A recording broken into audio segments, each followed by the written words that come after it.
काँग्रेस पक्षात कार्यकर्त्यांना विश्वासात घेतले जात नाही.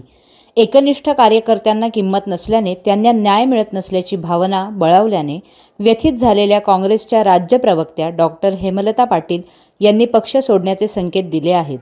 2 दिवसात पक्षाच्या सदस्यत्वाचा राजीनामा देण्याचा निर्णय पाटील यांनी घेतला आहे. माजी नगरसेवक जॉय कांबळे यांच्या पाठोपाठ आता पाटील यांनीही पक्ष सोडण्याचे संकेत दिल्याने पक्ष नेतृत्वाच्या अडचणीही वाढणार आहेत.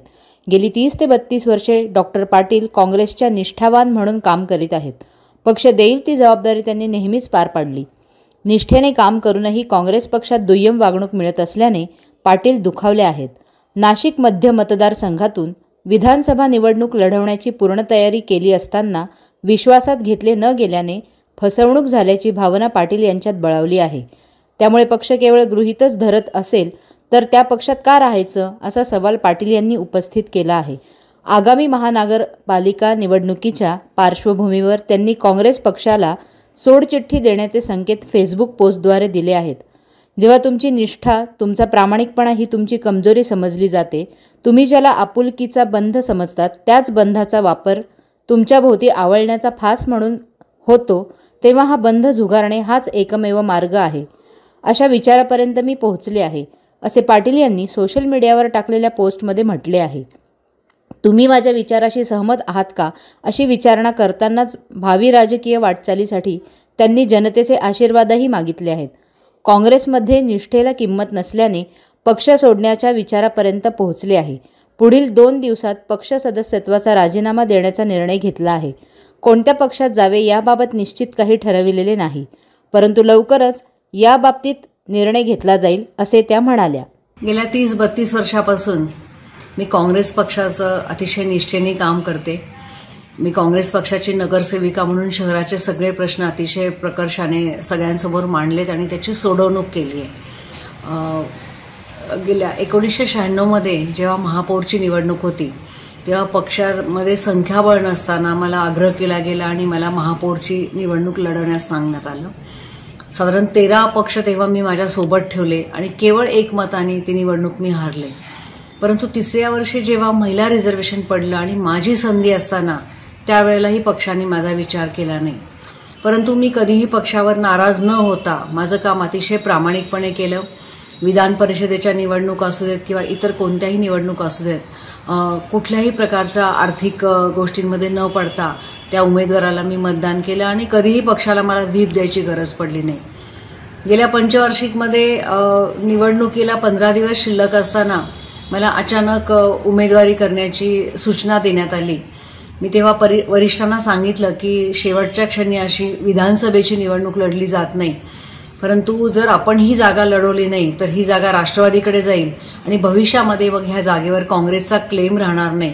त्यामुळे कोणत्याही परिस्थितीत तुम्ही ही निवडणूक लढवा अशी मला गळ घालण्यात आली आणि पक्षाचा आदेश मानून ती निवडणूक मी लढले. मला फक्त 12 ते 13 दिवस मिळाले, पण 47,000 मतदान मला त्यावेळी मिळालं. आणि त्यानंतर गेले 5 वर्ष मी सातत्याने विधानसभेची निवडणूक डोळ्यासमोर ठेवून काम करत आले आहे. यावेळेला अशी परिस्थिती होती की 100% काँग्रेसचं सीट या ठिकाणी लागलं असतं, तशी जनमानसामध्ये एक चांगली भावना होती. आणि हा जो मतदारसंघ होता हा काँग्रेसचा मतदारसंघ होता. शहरातल्या 4 मतदारसंघापैकी फक्त एका मतदारसंघावर काँग्रेसने क्लेम केला होता. पक्ष नेतृत्व ज्या दिवशी एबी फॉर्म द्यायच्या आदल्या दिवशीपर्यंत 4 वाजेपर्यंत मला पक्ष नेतृत्व सांगत होतं की ही जागा आपण काँग्रेसकडेच ठेवतोय आणि दुसरीकडे शिवसेनेच्या नेत्यांना एबी फॉर्म दिला गेला. आणि त्या दिवसानंतर मला अशी एक भावना झाली की माझी फसगत झाली. महाविकास आघाडीच्या सीट शेअरिंगमध्ये जागा इकडे तिकडे होऊ शकतात, परंतु मी इतकी वर्ष काँग्रेसमध्ये काम केल्यानंतर माझी अपेक्षा होती की मला विश्वासात घेऊन ही जागा आपल्याकडे राहणार नाही असं सांगणं गरजेचं होतं.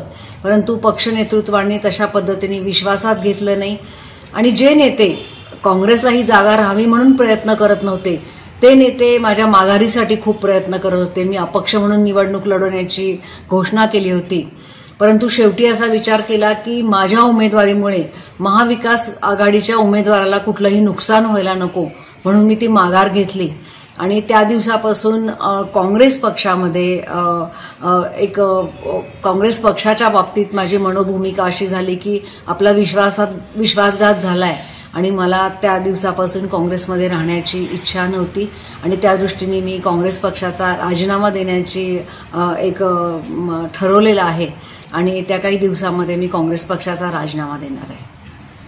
जनता पक्ष असेल, शिवसेना असेल, राष्ट्रवादी काँग्रेस असेल, सर्वच नेत्यांनी माझ्याशी चर्चा केली आणि त्यांच्या पक्षामध्ये मी यावं आणि काम करावं अशी त्यांनी मला एक सूचना केली, विनंती केली.